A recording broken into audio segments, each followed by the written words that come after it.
Welcome to another episode of the Global Investors Podcast. I'm your host, Charles Carillo. Today we have Brett Bowman. Brett was also on episode GI234, but we had a slight sound quality issue, so we were having Brett back on. And, so Brett has been investing in real estate for 15 years, acquiring $50 plus million in assets, including single family rentals, multifamily, industrial, and mobile home communities.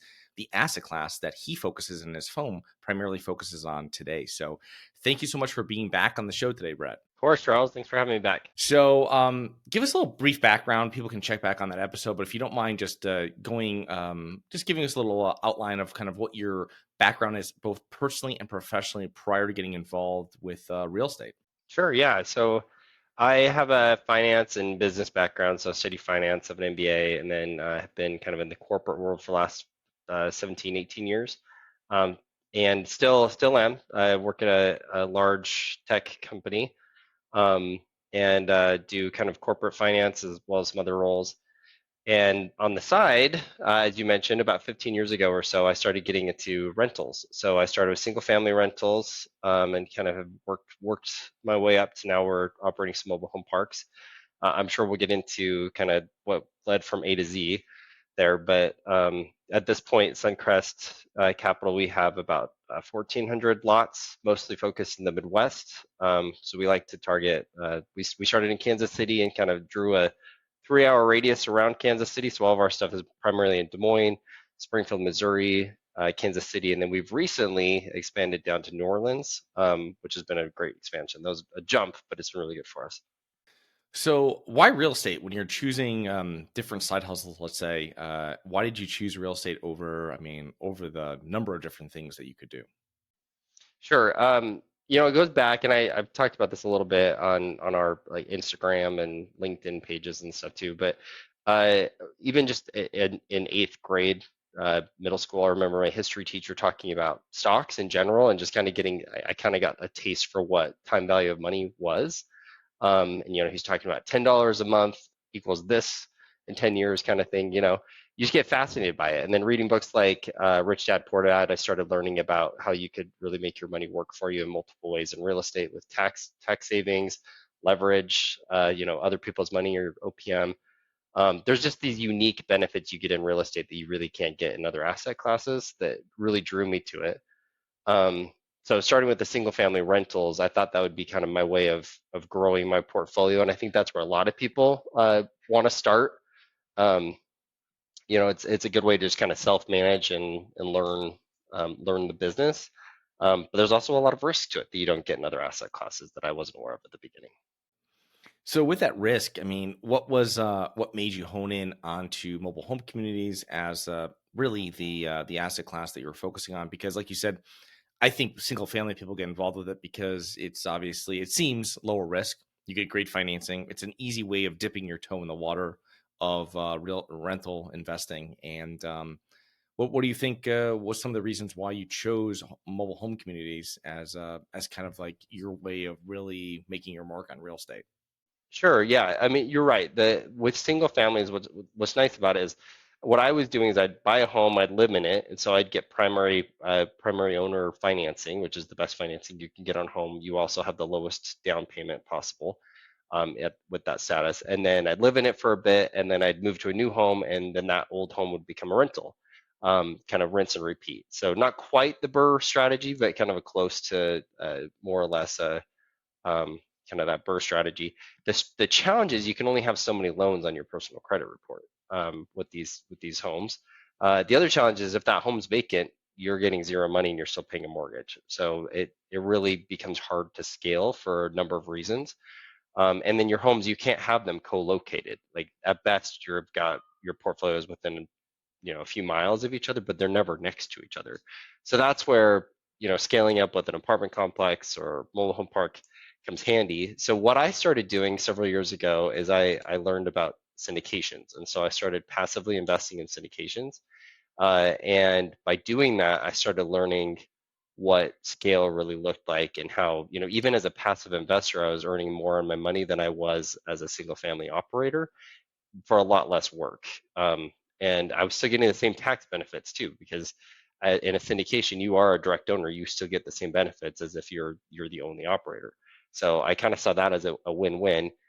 And then after doing that for a while, I got really curious about, well, what would it look like if I started doing this? So what I did is I reached out to a few of the operators that I was already investing it with, and kind of offered to help them out on acquisitions. I had a corporate finance background already and was familiar with how to do projections and internal rates of return and kind of ROI analysis over 10 years, that kind of thing. Which really, when you get down to the nitty gritty of underwriting a property, it's almost exactly the same way we do it with corporate financing. Um, you've got your inputs and figure out your assumptions, get them as concrete as possible, and then you kind of do the discounted cash flows to figure out what that ROI is going to be. So I did that for a while with 3 different operators, and it was awesome because I kind of got to see behind the curtain on how people, operated these deals, what the acquisitions looked like, what SEC criteria looked like, um, and then almost serendipitously, I met my business partner Ryan. He and I lived in the same town here in Meridian, Idaho, just out of Boise, and he had already purchased a mobile home park, just a small 20-unit one, and he was looking to buy a second one that was within a mile of that first one. At the time, he was an elementary school principal, didn't have a lot of his own capital, so he wanted me to come in and kind of be the capital person, and he would operate it. But after a little bit before we actually acquired it, we decided we'd both kind of help operate it, but I would still be more or less the capital partner. So I got my feet wet in mobile home parks specifically. And then, as I mentioned before, we had a team that we started building in Kansas City from those first 2 mobile home parks, but also some of my limited partner, my LP investments were also in Kansas City. So I was starting to get to know that area. And we started looking for acquisitions outside of Kansas City, but within a 3-hour drivable distance. And that's when we first expanded up to Des Moines. And kind of from there, we've grown relatively fast over the last 5. It's been about 5 years now that we've been doing it, and learned a ton. Have learned how to scale. I've learned lots of really good, repeatable best practices, and also some things to avoid for the future. So I can talk a little bit more about why mobile home parks. So that's kind of my journey into getting into commercial real estate in general. Yeah, that's great. So you're handling more on the capital arm of it, capital raising side of it. Are you sourcing deals, or is that left to your partner Ryan, who we had on the podcast a couple months back as well? Sure. Yeah, I'm more on the acquisition side. So Ryan is specifically homes. So homes are a big deal in the mobile home park space because it's really the make or break of your business. We generally like to buy parks that are about 80 to 90% occupied. So then you're taking another 10 to 20% of your lots are totally vacant. And you generally have to do work on those lots. So you've either got to bring concrete in or hook up water, electric, but you also have to bring a home in. So old style with homes is you'd have these mobile home parks, and then kind of the operators would just advertise and hope people would move their own homes in. The challenge with that is it can cost 3 to 6 thousand just to move a home, plus that homeowner was responsible for the concrete and all that kind of stuff. So you think about somebody that's going to wants to live in a mobile home. It's very rare to find someone that's going to go buy a $70,000 home and then pay another 20,000 to move it, get it installed, set up, and everything like that.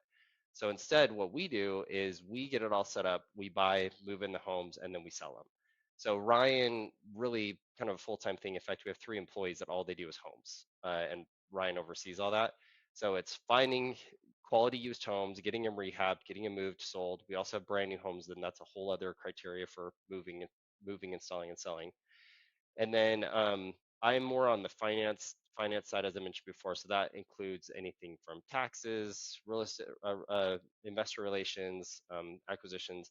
But I also have a team under me that's working on that. So I've somebody that does nothing but project management, another person that's our controller. We have other folks that kind of do property management.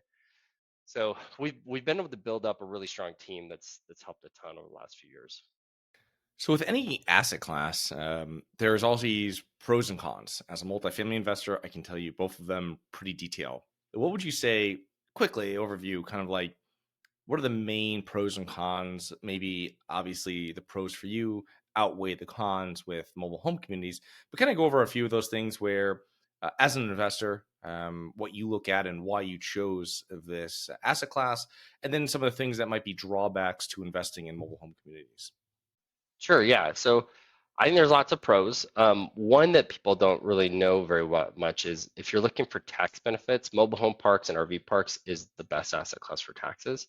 So I'm sure you've talked about cost segregation studies on your podcast.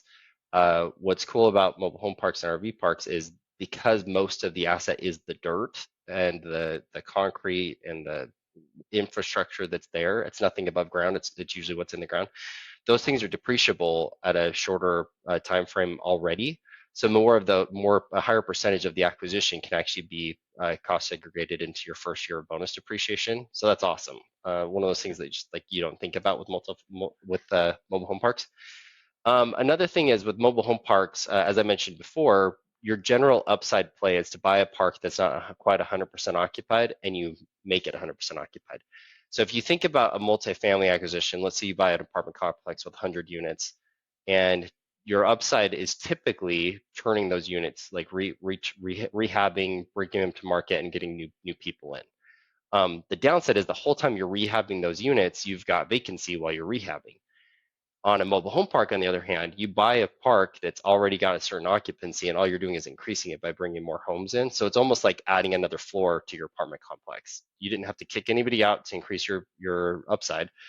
Um, another thing I love about mobile home parks is they frequently are master metered, meaning the current operator is paying 100% of the water and sewer costs.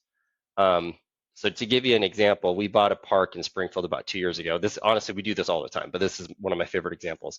The mobile home, the operator was paying 30 grand a month in water and sewer. This is a large park, 120 units, so but 30 grand a month, water and sewer.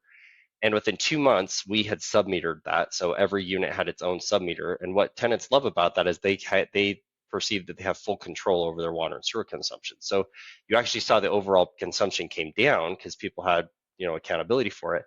But then suddenly we're making an extra 30 grand in cash flow that we weren't responsible for. So our NOI was a massive bump right there. And it's better than a rent increase because tenants see that as something that they should be responsible for already anyway. So that's pretty cool. Something you can do with mobile home parks. How long does it take, and what is it kind of a cost? Just like for something doing like something like that. So you have to buy the meters. We use a company called Metron. There's several companies, but we like Metron, and since we've used Metron in all of our communities, I think we'll stick with them because it's nice to have one portal.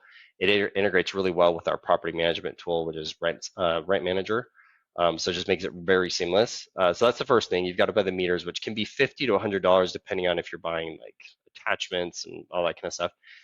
And then you got to get them installed. And we've seen bids as high as 300 per meter, but we typically pay about 150. So if you're doing about, we call it 250 between the meter itself plus the install, 250 per. And then it usually takes, like they can probably do 5 a day. So it usually takes about a month or two to get everything installed at our parks. And then we also start communicating to tenants ahead of time that it's happening. We generally like to give them 1 month where they see what their bill would have been before we actually charge them, and then we're charging the next month. Oh, I like that. That's nice. That's a good way of doing it.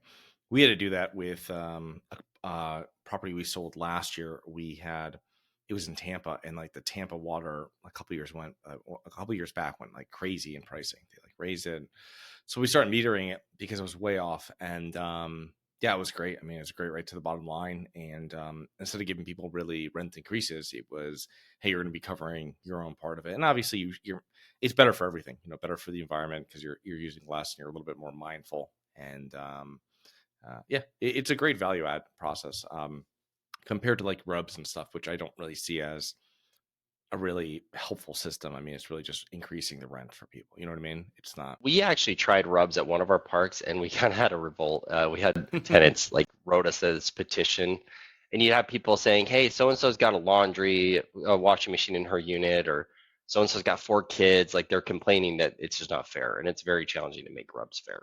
Yeah, I see rubs and I don't even think of it. I'm like, you're just raising the rent. I mean, you're not systematically charging people for water usage as they do. You know what I mean? Right. But anyway, with that being said, so with your saying about going when you did with that property when you were working on it, I mean, one thing I see occasionally when I'm reading about anything with mobile home communities, you'll usually see people coming in like they said, and they're in an article because the news loves to batter down landlords, and they're saying about how lot rents are going up. And when I was looking at like search terms for this before our I just came upon it, and it was I'm in Florida, so I was pulling up a lot of Florida terms, and you can see it was people asking about how high lot rents can go up and stuff. So it's like a common search terms here, and I imagine in other places as well. And how does that work with you? I mean, like, how do you go in there? It's different. If I'm renovating an apartment, somebody can easily leave. You know what I mean?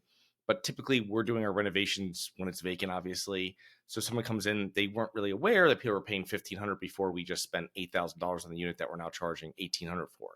So with you, how are you doing other than renting out those vacant lots, putting properties on there, having Ryan take care of that, maybe metering back water.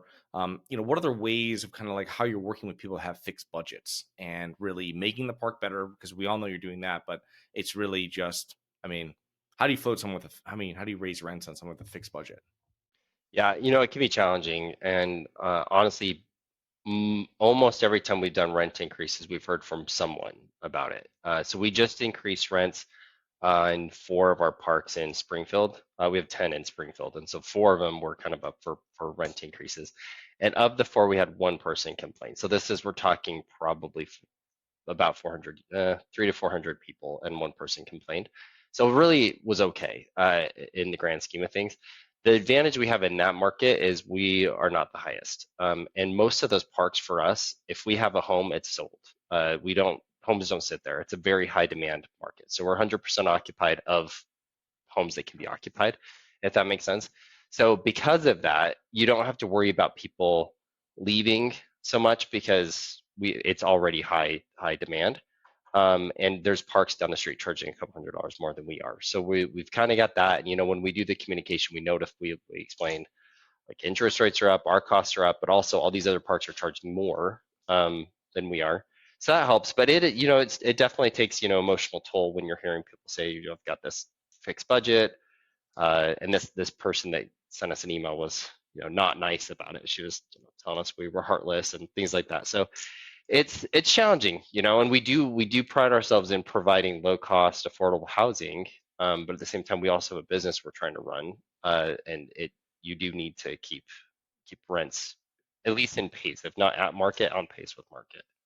Yeah, no, that's a very important thing. I had a landlord or a property manager years back, my first one, and he would tell me that you always have to increase rents every year. And I didn't know. I was in my 20s. I didn't understand exactly what he was saying. But then I just did a podcast episode on it. The difference between like 1% and 2% increases is just like majorly to your whole value of the property. So Yeah, it's yeah, like yeah. you have to consistently raise it, and it's easier to do a small increase annually than it is to do, hey, it's 15%. You know what I mean? That's where you're getting people that are, going to riot in your streets kind of thing. But doing one or two, I think people see that. I mean, it's just, it goes up. The person walking around, the person managing stuff. I mean, they went up. You know what I mean? What they're getting paid, and I mean, you know how hard it is to find people. I know in the southeast and parts, it's just like you're paying $35 plus an hour for people. I mean, it's just like, you know what I mean? It's crazy. I mean, it's just like for very low skilled people that just show up. You know what I mean?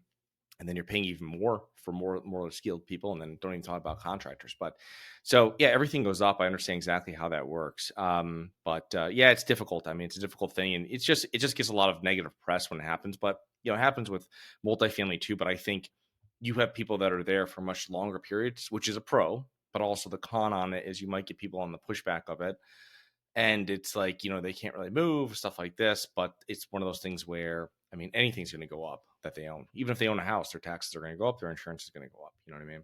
So it's I mean, this is inflation. Sure. And, our property taxes do go up, and that's where, some of those costs have to flow through, and utility costs go up, contractor costs, like you said. Concrete alone in the last few years is that's one of our biggest expenses when we're installing homes, and it's way bigger than it used to be. So it's nuts. So one thing I want to talk about is we've had interest rates really increase, and something that we didn't really speak about in the last time you were on.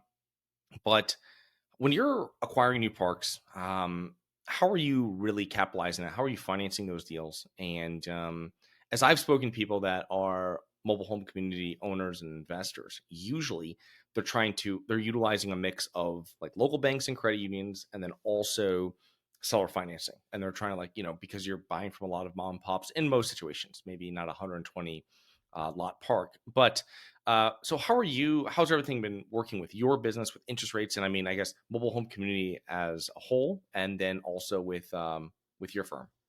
Sure, yeah. So we do every one of our deals has been a local or regional bank, which has helped a lot. I think having national and one of our lenders that we like quite a bit is they lend it nationwide, but they act as a regional bank and they really like mobile home and RV communities. So we've actually recently moved all of our deposits with them just to kind of show this like relationship with them, and that's kind of helped us to have everything in one place. Logistically, by the way, huge recommendation. Don't have your money in various banks. It's so much easier if they're all in one bank. Um, and especially if it's a bank that lends, because they like to build that relationship. Anyway, so that's kind of the first thing is we have like local or smaller banks that we're working with. And then the second is we have had to get more aggressive with seller financing than we've had in the past. And it can be challenging to do a regular bank and seller financing. Um, we recently had a deal close in October, just a few months ago, what, 6 months ago, and it was I think we did about half bank financing and half seller financing. It's kind of a weird one where the bank dropped the amount of leverage they were going to give us a week before closing, and the seller came in and covered the gap for us, which was great. Um, Interestingly, that one wasn't a great, like we didn't have a better interest rate on the seller financing though. So like a lot of the deals I see marketed, people are saying, okay, hey, if you pay me a 3 cap, I'll give you 4% interest rate. And so it looks tempting because you're getting such great debt, but the cap rate is so insanely low. So it doesn't actually pay for itself. You'd have to keep that property for 12 years before that 4% interest rate makes up for the 4% cap rate you're buying it at. So anyway, in this case, I think we were paying 7.85% rate to the bank, and we mirrored it for the seller. So 7.85. We mirrored the rest of the loan terms. So we essentially have 5 years plus we can extend for another 5 years if needed on both.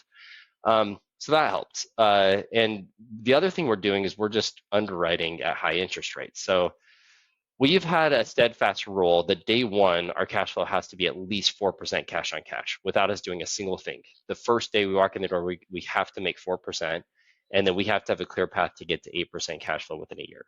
When we were first starting, we had low interest rates, 3 4s that you and I were talking about before the call, and we were okay with negative cash flow because we were coming in and we were like, look, we're gonna change the world, we're gonna move all these homes in, rehab this, and then we'd be negative cash flow for way longer than we expected, and that's stressful, and investors don't like that. So we've just decided, for us, we with the interest environment, we're happy passing on deals. If we can't get 4% cash flow day one, and really we prefer 6, we're pushing for 6. But if we don't have that, we just don't offer on the deal, or we'll offer whatever it takes to get there, and then we don't get the deal. And that's fine. We still have been acquiring though. So we have a deal under contract now that's meeting those parameters in New Orleans, like that other RV park that I mentioned before. And at this point, we're able to do the deal with just the local bank financing. But we have some seller financing in the works with them as well as a second position. How's that terms work on that, a bank loan on a mobile home community with a experienced sponsor like yourself? Um, we generally are seeing on a mobile home park 70% loan to value. Sometimes we can get loan to cost if we've got some upgrades that we're doing. On these two in New Orleans, they're both RV communities, and the second one that we've got under contract now is an expansion. So we're buying it at 56 pads and we'll expand up to 90. And so the term sheet we got on that is 65% loan to cost. So 65 is more on the high end on RV parks, where mobile home parks you can usually get 70. A few years ago, we were getting 80% left and right. So that's come down. And then the rate they quoted me was 3.25 over the 1 year SOFR. So I think that when I calculated, it was like mid-8s. So it's pretty high interest rate still. So I'm not sure that we'll go with that term, but it works for us. We're still making 6% day one with the expansion play. So we'll just keep working on that. Yeah, I love the idea of making money day one, and yeah, it's when there's pullbacks in the market, it really allows people that take advantage of it and learn from it really to kind of fine tune their business plan and their investment philosophy, I guess you would say, their strategy. And we've done it for sure ourselves. You know what I mean? Whether it's with our active stuff or whether it's with our passive investments, whatever it might be, changing around kind of what we see and what works and what really protects that downside, which is super important when you're investing, especially with other people's money. Right, right. One thing too that I'll say, like in this market, this environment that I think limited partners and investors need to be aware of is operators make money by buying deals and operating deals. And so you and I both talked about operators before the call started that we've seen close on deals that they shouldn't have closed on just to get their acquisition fee. And it can be hard as an LP to see that that's happening in the moment. So what I'll say is, I think higher capitalized firms are going to be a little bit better in that sense that they're not going to be pressured to buy things because they're fine. Honestly, that's one reason I still have my W-2 job is I don't want to have that pressure of, hey, if you can't close this deal, you're not feeding your family. Like no one wants to be in that position, and I don't want to ever have to put investors in that position. So with us, we've structured our income in a way that by improving the value of our current properties, we make more money. Meaning, um, when we sell homes, that benefits our investors, but we actually get a commission on selling the home. So we're incentivized to sell homes because not only does that make our cash flow better for our investors, but we actually get more money ourselves too. So there's things like that that we've just doubled down over the last couple of years on our own operations and making our operations better rather than focusing on buying deals that aren't going to work. Do you have money sitting in the stock market and you're worried about it? Or worse, you have money sitting at the bank, not keeping up with inflation? My name is Charles Carillo, founder and managing partner of Harborside Partners. And since 2006, I've been investing my money and my family's money into income producing properties. These are real assets, real properties with real addresses that produce real cash flow. At Harborside Partners, we provide passive investors who love real estate with a turnkey investing solution. If you want to put your money to work in real estate but can't find deals, don't have the time to get funding, and the last thing that productive people want to do is manage real estate. We find the deals, we fund the deals, and we manage the tenants, the termites, and the properties. Partner with us at investwithharborside.com. That's investwithharborside.com. Go to investwithharborside.com. If you love real estate, you like the idea of passive income, and believe that income producing properties will appreciate over time, go to investwithharborside.com. That's investwithharborside.com. So you mentioned before about your W-2. Can you how do you invest? I mean, how are you able to launch a real estate business while working full time? I mean, how did that work, and how are you able to balance both of Sure. I always like to, when people ask me this question, I also them? always like to say I also have 6 kids, which is a bit nuts, right? So when I first started in this, again, we've been doing it about 5 years. Um, I started slow in the sense that doing single family rentals on the side and then being a passive investor isn't that time consuming if you set it up correctly. When it started getting time consuming for me, we bought our first mobile home park. So it was Ryan's second, my first that we bought. And then we bought a deal in Des Moines that immediately was almost 300 units of this portfolio that we bought. And that's when things started getting a bit crazy because it was just Ryan and me. Um, Initially, we brought on some partners that would help us. But as quickly as we could, we started hiring employees. So we frankly got lucky with 2 of our hires have been incredible. Like we've got a really strong team in general, but we have 2 people in particular that just are A players. Like they've caught our vision, they work hard, they're smart, and then we have a team of another 5 or so that do other functions. And then we use virtual assistants in the Philippines and India that do different things. So we have probably 8 virtual assistants between those 2 countries that do anything from underwriting, bookkeeping, marketing, social media, um, all that stuff for us that just helps a ton. So when I first started, what I was getting into, I peaked at one point I was doing an extra 40 hours a week just on my real estate stuff, plus my day job, plus having kids, and that wasn't very sustainable. So there's definitely some systems and tools we put into place in addition to having people that have made that better. So at this point, my average, I'm spending about 10 to 20 hours a week. That's like a cap. If we're acquiring something because I'm heading the acquisition, I'm more on more closer to that 20. But generally, I'm able to stick around that 10 hours a week because We have dashboards where I can see KPIs. We use Slack where I can ask questions. We've got Trello where we do all of our normal project management, prioritization. Um, you've probably talked about Gino Wickman's book, Traction, which I can get into more detail if you want me to, but that helps us focus on the most important things. And so things that need my attention, during the meetings that people know I'm coming to, those come to me. And then if things that don't need my attention, other people are empowered to make those decisions and move forward. So, yeah, sorry, it sounds like you want to ask you a question. No, no, that's fine. I had a question about if you just want to go, just give us like a quick overview of traction. That was just, Highly recommend the book for anybody that's getting into really anything, business or real estate, either way. But the book is just, he calls it an entrepreneurial operating system, meaning this is how you make decisions, this is how you prioritize things. And the big part of it that we took away from it is this weekly meeting called your weekly pulse. It's a 90-minute meeting and it's the same agenda every week. So nobody's got to prepare an agenda. Everybody knows exactly what to expect. And the first thing you do is you spend some time looking at KPIs. So we do that every week, and we spend more time on KPIs than I think Gino's book says 5 minutes. I think we probably spend 20 minutes, to be honest, because we're looking at different portfolios, home sales, those kinds of things.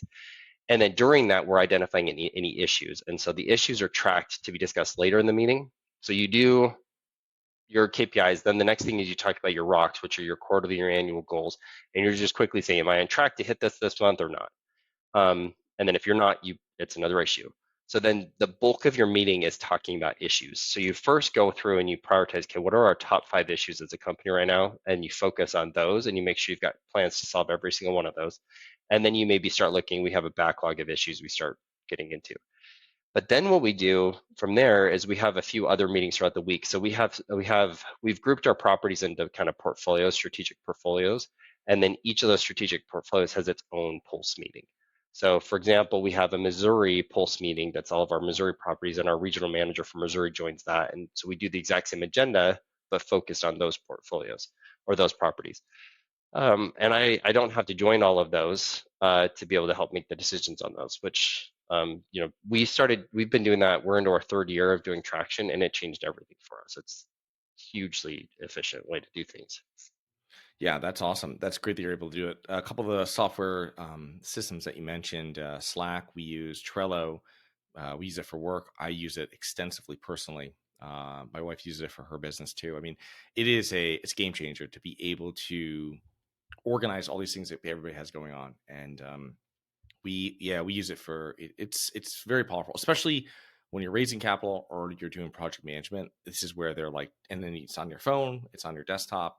It's fantastic. You know what I mean? I can't. The other thing I love about Trello is you don't really need training. It's so easy. It's just cards that move. That's it. Yeah, it's like it's just having your little cards. You're just moving them from board to board, and it makes it. Yeah, it's idiot proof, to be honest. I mean, there's some ones like Asana, and it's a little bit more complex.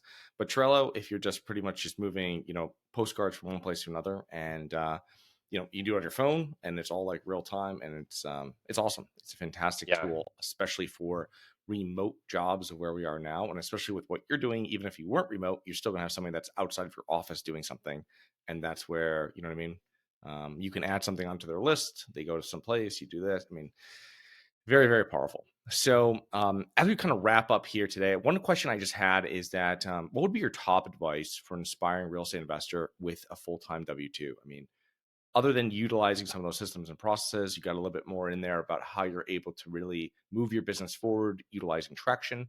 But really, someone wants to get started. They're on the sidelines right now. They don't think they can do it. What would be the top things that really, that would propel them closer and faster along than just sitting there? Yeah, good question. I would say go slow, be patient, be deliberate. Um, I mentor a fair amount of people, especially within my company, that are interested in getting a real estate. And I was talking to someone last week that's an intern here. He's 20 years old, and he was stressed. He's like, I want X number of properties by the time I'm 30. I only have 10 years to do that. And I just said, calm down. You're going to be just fine. So I think especially when you've got a day job, a lot of people love their day job and they love what they're doing, make a lot of money. Frankly, I think in many cases you can make a lot more money in your day job than you can in real estate.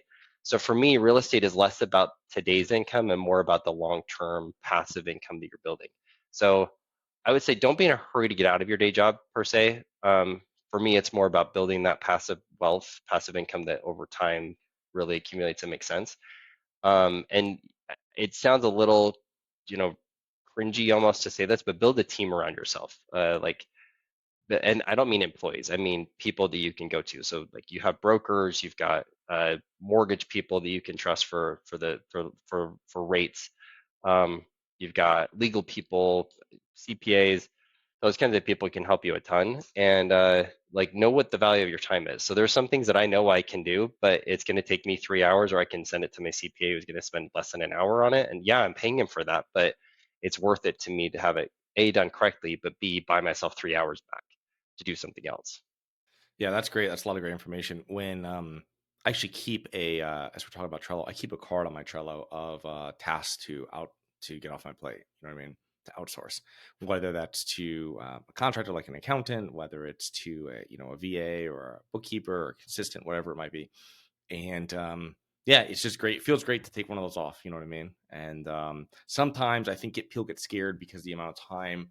It does take time. I think people fail with VAs when they don't train them or they don't think so. You got to spend dozens of hours for every hour per week you're taking off your plate of training them. For the most part, that's what you do. Hopefully, it's gonna be less.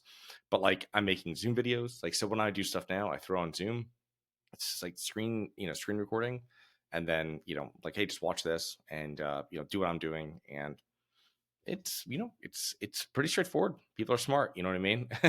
So I mean they can do what you're doing and probably better, especially stuff like tedious stuff that maybe you're not the best at. So a lot of great information there. And thanks so much for the traction book. I've heard so many good things about that from people I've worked with, and it's something that we're working through some of those steps here at our company. But so as we're wrapping up here, how can our listeners learn more about you and your business and what you guys are up to? Sure. Yeah. I think, we've got suncrestcap.com. That's short for capital. So suncrestcap.com. We're also active on LinkedIn, Instagram, Facebook. So we post quite a bit of reels on there, just get like investor education and people that want to get in the space. Um, and then my email is Brett, BRETT at suncrestcap.com. So feel free to reach out to me there or find us through the website, any of those methods. Well, Brett, thank you so much for coming on today again. We appreciate you being here, providing a whole bunch of value for our listeners, and looking forward to meeting with you and connecting with you here in the near future. Of course, Charles. Thanks again for having me. Hi, guys. It's Charles from the Global Investors Podcast. I hope you enjoyed the show. If you're interested in getting involved with real estate, but you don't know where to begin, set up a free 30-minute strategy call with me at schedulecharles.com. That's schedulecharles.com. Thank you. Nothing in this episode should be considered specific, personal, or professional advice. Any investment opportunities mentioned on this podcast are limited to accredited investors. Any investments will only be made with proper disclosure, subscription documentation, and are subject to all applicable laws. Please consult an appropriate tax, legal, real estate, financial, or business professional for individualized advice. Opinions of guests are their own. Information is not guaranteed. All investment strategies have the potential for profit or loss. The host is operating on behalf of Syndication Superstars LLC exclusively.